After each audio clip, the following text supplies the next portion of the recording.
आप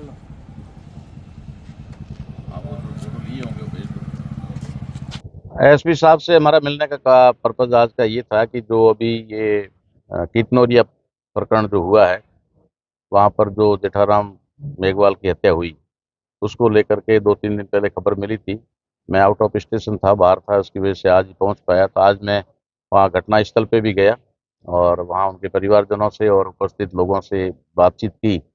उसके बाद में पता चला कि जो है मामले को एक अलग मोड़ दिया जा रहा है, जबकि मामला जो है प्रथम दृष्टया सीधा ही एक हत्या का मामला सामने आ रहा है, लेकिन उसे एक नया मोड़ देकर एक एक्सीडेंट या फिर आकाशीय बिजली बिजली की वजह से मरने की बातें जो की जा रही है, उसके लिए हम लोग आज एसपी साहब से मिले, क्योंकि अधिकारी हैं, उनके पास में टाइम कम रहता है, तो सब जगह तो पहुंचना संभव नहीं होता, इसलिए शायद वो नहीं जा पाए।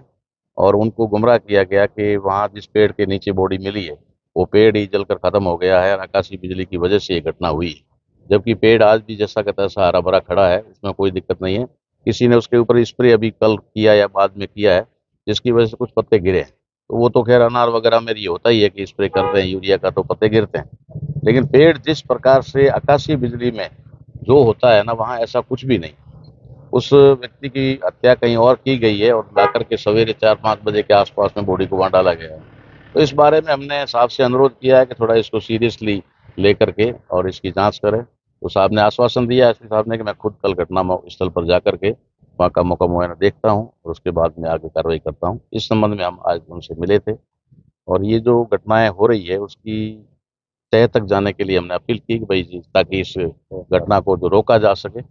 आगे आगे जो हो रही है, आए दिन हो रही है, अभी आज भी सुना है हम लोगों ने कि आज भी यहाँ कोई एक सुधार का मर्डर हुआ है। तो ये सब क्यों हो रहा है, इन चीज़ों की तह तक जाने के लिए आप लोगों के माध्यम से भी हम अपील करना चाहते हैं समाज को कि अगर ऐसी चीज़ें हैं तो उसके अंदर आप कानूनी प्रक्रिया का सहारा लें, ना कि कानून को हाथ में लेने का। संविधान या कानून ये नहीं कहता है कि आप कोई भी अपराध करें।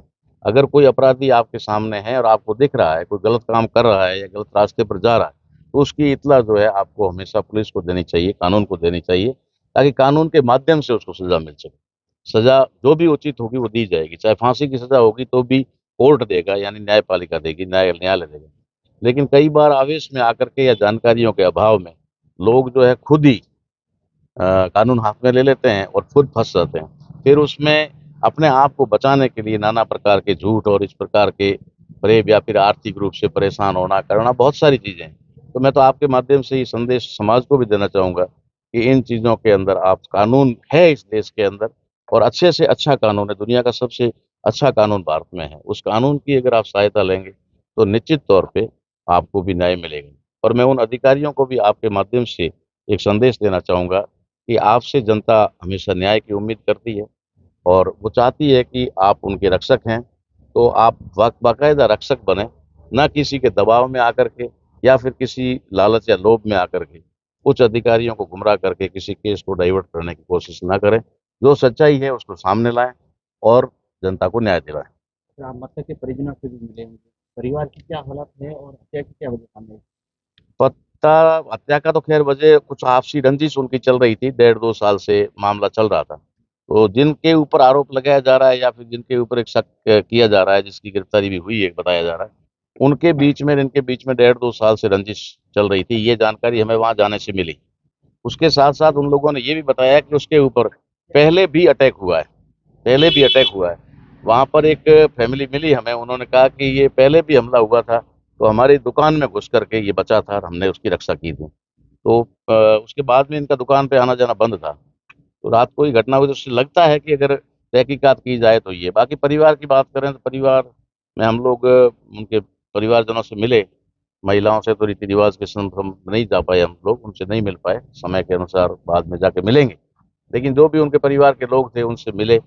काफ़ी दर्दनाक मामला है और बहुत ही सोचने और विचार करने वाला मामला है कि भाई ऐसे परिवारों के साथ अगर हो जाता है तो आज छोटे छोटे बच्चे हैं, उनके लिए आगे चलकर क्या होगा और क्यों ऐसा लोग कर रहे हैं, इसके बारे में भी थोड़ा हर आदमी को थोड़ा सोचना चाहिए। हाँ जी, पुलिस ने 10 दिन का समय दिया है, लेकिन अभी तक तो कुछ जानकारी सामने आई नहीं है किसी की गिरफ्तारी वगैरह या नहीं, शक के आधार पर जो गिरफ्तारी बता रहे हैं, 4 लोगों की बता रहे हैं, वो तो खैर है ही है, लेकिन उनको भी कोई एज ए मुलजिम के तौर पे या उस पे नहीं किया जा रहा है अभी।